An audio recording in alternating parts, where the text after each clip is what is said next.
Bonjour, ici Stéphane Bernier pour un autre atelier express, celui de la salle de bain. Alors, je partage tout de suite mon écran avec ma feuille de dessin pour vous établir, dans le fond, les sujets principaux de cette capsule pour vous aider à concevoir votre salle de bain. Donc, le premier élément, ça sera la toilette. Excusez mon stylo, mon feutre est quand même assez grand. Donc, idéalement, pour la toilette, on va avoir besoin d'un espace de 32 pouces. Ce qui veut dire que une toilette standard, évidemment, à eau, remarquez que ça prend à peu près le même espace pour une toilette à compost. Idéalement, le long du mur ici, comme ça, le trou d'évacuation est à 12 pouces.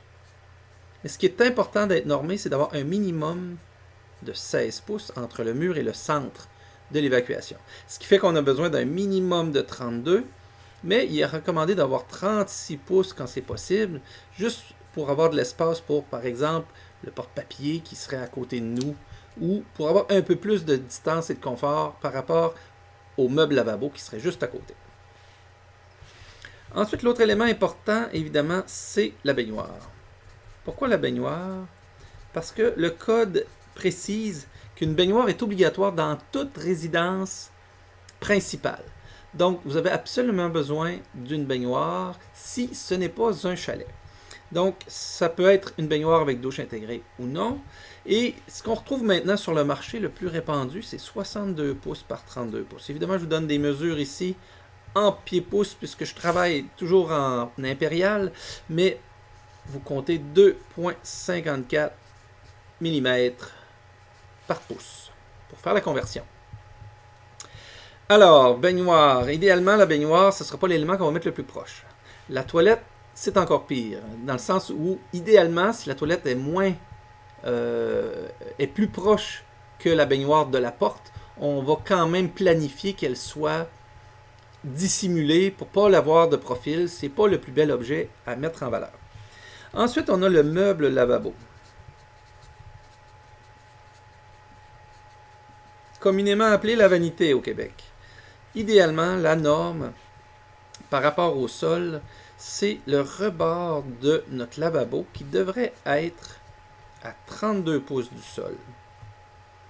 Puis pour avoir un espace minimal de travail confortable, on va avoir un coup de pied de 4 pouces. Puis, avec un 36 pouces, on est capable de faire un beau meuble lavabo à 2 portes ou intégrer des tiroirs. Puis, avoir quelque chose pour avoir un rangement minimal plutôt que d'avoir un lavabo sur pied. Ensuite, une douche. Lorsqu'on a une douche, les plus petites que vous allez trouver, c'est 28 par 30. Normalement, ils vont avoir à peu près 80 pouces de haut, ce qui n'est pas très important. Mais avec une 28-30, c'est certain que ce ne sera pas une douche de coin. Ça va être une douche encastrée sur 3 côtés. Pour avoir les douches de coin, normalement, on va être en 32 par 32. 36-36. Il va y avoir des formes particulières. Et puis, il y a maintenant de plus en plus de formes rectangulaires qui vont tourner autour du 32 ou 36 par 42, 48, 54, 60, etc. etc. Petit conseil au niveau des douches, si vous n'avez jamais essayé de douche sans porte ouverte dans une salle de bain, vous êtes mieux de l'expérimenter avant parce que plusieurs endroits où les courants d'air que ça crée fait que c'est pas confortable. On a froid parce qu'on a un courant d'air frais et ascendant qui arrive du bas et qui monte. Donc, c'est un petit point à faire attention. Autre élément, je vous parlerai de fenêtres. Alors, si on a les fenêtres, l'important au niveau de la fenêtre, c'est que c'est pas indispensable dans la salle de bain. C'est la seule pièce où la fenêtre n'est pas obligatoire, du moins au Québec, s'il y a une ventilation mécanique. Donc, dès qu'il y a une ventilation mécanique, vous pourriez y aller avec aucune fenêtre ou une fenêtre qui n'ouvre pas. Si vous avez une fenêtre, à ce moment-là, moi, je vous conseille de la placer en bandeau dans le haut du mur extérieur pour éviter d'avoir un star ou un mécanisme d'intimité quelconque, puisque dès que vous êtes à une certaine hauteur, ben, les gens pourraient juste vous voir la tête, mais vous auriez quand même toute la lumière naturelle sur la largeur de la pièce, ce qui pourrait être très intéressant, surtout si c'est une petite pièce, évidemment, pour limiter les coûts, à cause que la structure pourrait être particulière. Ensuite, nous avons l'éclairage artificiel. Évidemment, il est mieux d'être localisé, donc à proximité des endroits où on en a besoin. Donc directement devant ou au-dessus de vous lorsque vous êtes au meuble lavabo. Sinon, à la baignoire, il peut y avoir un petit éclairage encastré, intime, gradable. Puis souvent, on va installer un éclairage au-dessus de la douche qui va avoir un interrupteur séparé et qui a besoin d'être un éclairage particulier à cause de la vapeur. Autre élément, si la salle de bain est aussi la salle de lavage, je vous recommande fortement d'utiliser une porte de 32 pouces. Parce que vous n'aurez pas besoin de l'enlever pour entrer et sortir. Mais à 30 pouces de porte elle-même, là, vous pouvez quand même entrer et sortir laveuse et sécheuse lorsque vous retirez la porte. Donc ça prend une porte qui se retire avec des gonds. Autrement, vous pouvez aller à 24 pouces, 26 pouces, 28 pouces pour une salle de bain sans problème parce qu'il n'y a pas de gros meubles à y entrer par des déménagements qui seraient fréquents, contrairement à une chambre où il y a des mesures préférables d'utiliser en termes de grandeur. Élément important, si vous y allez avec une laveuse sécheuse, pour qu'elle puisse se refermer derrière des portes, à cause des nouveaux formats des laveuses frontales, vous êtes mieux d'envisager 40 pouces d'espace. Si je vous le dessine ici, par exemple, vous allez avoir besoin d'un espace qui se referme un petit peu pour mettre un cadrage qui va supporter les portes. Si c'est des portes pliantes, si c'est du coulissant, ça pourrait être droite.